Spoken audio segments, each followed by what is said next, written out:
Party की सरकार के जाते हुए देखकर फिर सपा मुखिया श्री मुलायम सिंह यादव को भी अपनी पार्टी की रजत जयंती के मौके पर दूसरी पार्टियों के नेताओं को यहाँ लखनऊ में इकट्ठा करके अपने आप को सेकुलर होने का नाटक भी नहीं करना पड़ता और साथ ही इन लोगों के ऊपर महागठबंधन बनाने का प्रभाव डालने के लिए भी आज पूरे उत्तर प्रदेश से बीजेपी की तरह ही अपनी पार्टी के टिकटार्थियों की भी भीड़ इकट्ठा नहीं करनी पड़ती। ऐसी स्थिति में अब मेरा यही कहना है कि उत्तर प्रदेश में सत्ताधारी समाजवादी पार्टी की रजत जयंती के अवसर पर महागठबंधन बनाने की इनकी ये पहल घोर संकीर्ण व परिवारवादी स्वार्थ के साथ साथ आम जनता को बरगलाने के लिए अर्थात गुमराह करने के लिए केवल हवा खड़ा करने वाला एक हवाई प्रयास है। इसके साथ ही देश में किसी भी छोटे बड़े धर्मनिरपेक्ष राजनीतिक दल के पास एक भी ऐसा कोई ठोस कारण नहीं है कि वह सपा से कोई तालमेल या गठबंधन आदि करे और खासकर बिहार के हुए पिछले विधानसभा चुनाव में वहां बने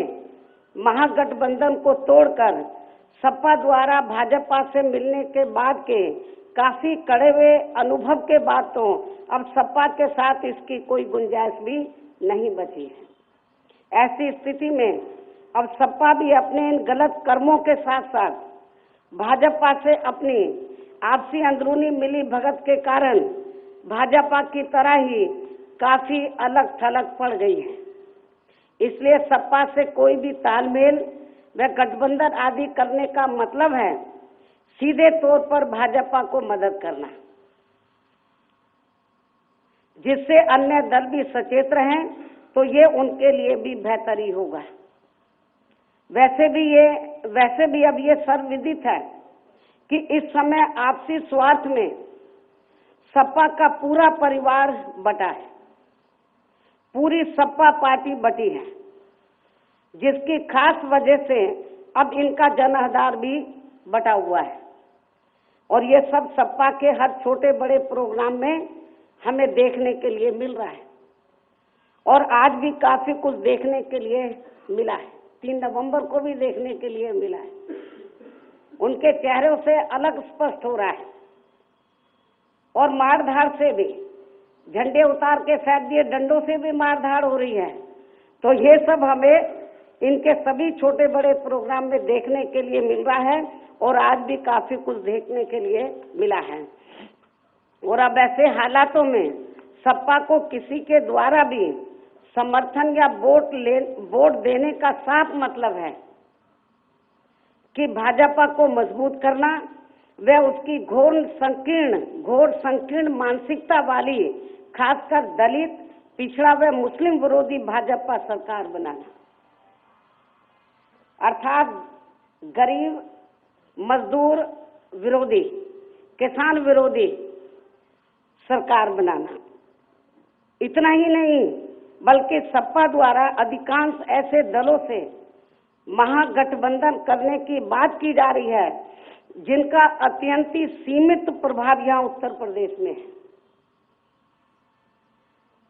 वैसे भी इनकी महागठबंधन की कोशिश ये बताती है कि सपा ने यहाँ होने वाले विधानसभा चुनाव से पहले ही अपनी पार्टी की हार भी स्वीकार कर ली है। इसके अलावा प्रदेश की आम जनता के सामने एक भी ऐसा कोई ठोस व सही उदाहरण नहीं है कि जिसके आधार पर सपा को दोबारा वोट दिया जा सके, अर्थात इनके ऐसे कोई ठोस या ऐसे कोई सही काम नहीं है या सही कामों की कोई लंबी सूची नहीं है कि जिसके आधार पर सपा को दोबारा वोट दिया जा सके। ऐसी स्थिति में क्या सपा वोट इसलिए मांगेगी कि प्रदेश में इनकी सरकार के दौरान हर स्तर पर जातिवाद व राजनीतिक द्वेष को बढ़ावा दिया गया है? क्या सपा इसलिए वोट मांगेगी कि जहां पूरा उत्तर प्रदेश वर्तमान मुख्यमंत्री के शासनकाल में असंख्य छोटे बड़े हिंदू मुस्लिम सांप्रदायिक दंगों की आग में झुलसता रहा है और लोगों के जान माल मजहब व धार्मिक स्थल आदि भी सुरक्षित नहीं रहे हैं, हमारी बहन बेटियां भी सुरक्षित नहीं है, या फिर प्रदेश में हर स्तर पर व्याप्त भ्रष्टाचार व जंगल राज के कारण यहाँ कानून का राज नहीं होकर बल्कि गुंडों बदमाशों माफियाओं आपराधिक अराजक सांप्रदायिक व भ्रष्ट तत्वों का ही राज रहा है, जिस कारण यहाँ प्रदेश में समाज के हर तबके व हर वर्ग के लोगों का जीवन जीना अब काफी ज्यादा मुश्किल हो गया है। इसके अलावा दूसरी धर्मनिरपेक्ष पार्टियों के लिए सपा की डूबती हुई नैया को क्या इसलिए सहारा देना उचित होगा कि यहाँ की सपा सरकार और भाजपा की आपसी मिली भगत के कारण प्रदेश में मुजफ्फरनगर का भीषण दंगा कांड हुआ है तथा दादरी का दर्दनाक कांड हुआ और इनके मुख्य आरोपी लोगों पर अभी तक भी कोई सख्त कानूनी कार्रवाई नहीं की गई है और साथ ही दलित ही नहीं बल्कि देश की बेटी को भी सपा भाजपा की आपसी मिली भगत से ही अपमानित करने की घृणित जातिवादी कोशिश भी की गई है। मैं समझती हूँ कि इन सब परिस्थितियों में सपा मुखिया व इनकी सरकार के मुख्यमंत्री का भी इस बार सत्ता में वापस आने का सपना कतई भी साकार होने वाला नहीं है। इसके साथ ये पार्टी अपनी पारिवारिक वर्चस्व की लड़ाई को कितना भी छिपाने की कोशिश करे तो भी इन पर अब यहाँ लोगों का भरोसा जमने वाला नहीं है। अर्थात अब इस चुनाव में अंदर अंदर यही होगा कि प्रदेश में, मैं बहुत महत्वपूर्ण बात कह रही हूँ, अर्थात अब इस चुनाव में अंदर अंदर यही होगा कि प्रदेश में जिन सीटों पर श्री शिवपाल व अखिलेश यादव के समर्थक चुनाव लड़ेंगे तो उन्हें इन दोनों के समर्थक अंदर अंदर एक दूसरे को हराने की पूरी कोशिश करेंगे। ऐसी स्थिति में खासकर मुस्लिम समाज को अपना वोट इस पार्टी को देकर कतई भी खराब नहीं करना है। इसके साथ साथ प्रदेश के अन्य सभी वर्गों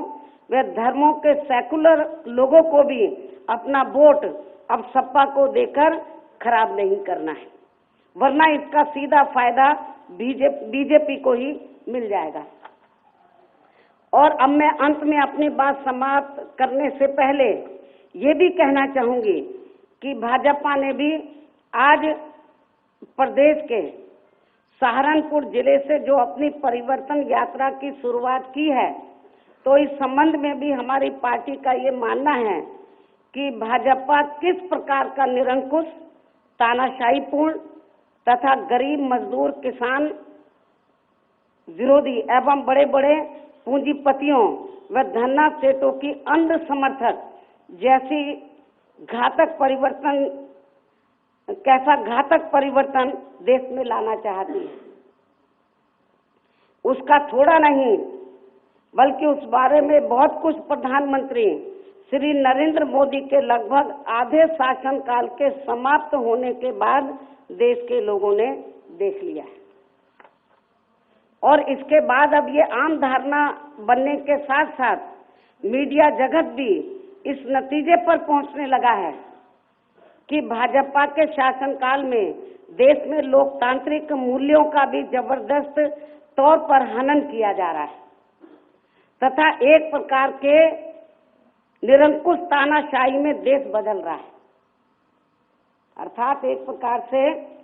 निरंकुश तानाशाही में देश बदल रहा है। इसके फिर काफी घातक परिणाम भी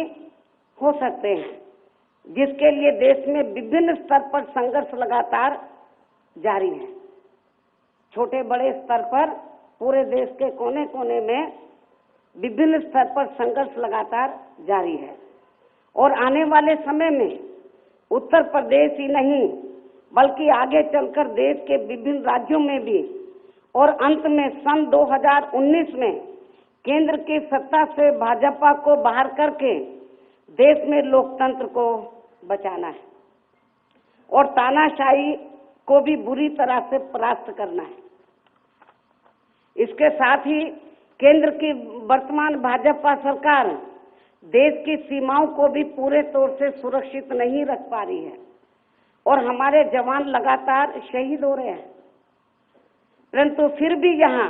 राष्ट्रवाद व देशभक्ति का उन्माद फैलाकर देश में आंतरिक इमरजेंसी जैसा माहौल पैदा करने का प्रयास किया जा रहा है।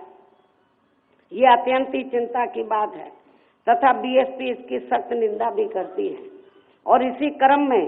अपने देश के एनडीटीवी इंडिया चैनल पर केंद्र सरकार द्वारा दिनांक 9 नवंबर को, मुझे अखबारों से जो मालूम पड़ा है, इसी क्रम में अपने देश के एनडीटीवी इंडिया चैनल पर केंद्र सरकार द्वारा दिनांक 9 नवंबर को पूरे एक दिन का प्रतिबंध लगाना अपने देश के लोकतंत्र के लिए अत्यंत ही अशोभनीय व निंदनीय भी है। इस प्रकार से प्रधानमंत्री श्री नरेंद्र मोदी की सरकार अपनी कमियों, विफलताओं व भ्रष्टाचारियों को बचाने के प्रयास में यहाँ अपने देश के मीडिया व लोकतंत्र आदि का भी गला घोटना चाहती है, जिसे देश के लोग कतई भी बर्दाश्त करने वाले नहीं हैं।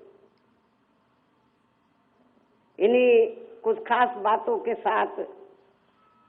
अब मैं अपनी बात यहीं समाप्त करती हूँ। धन्यवाद।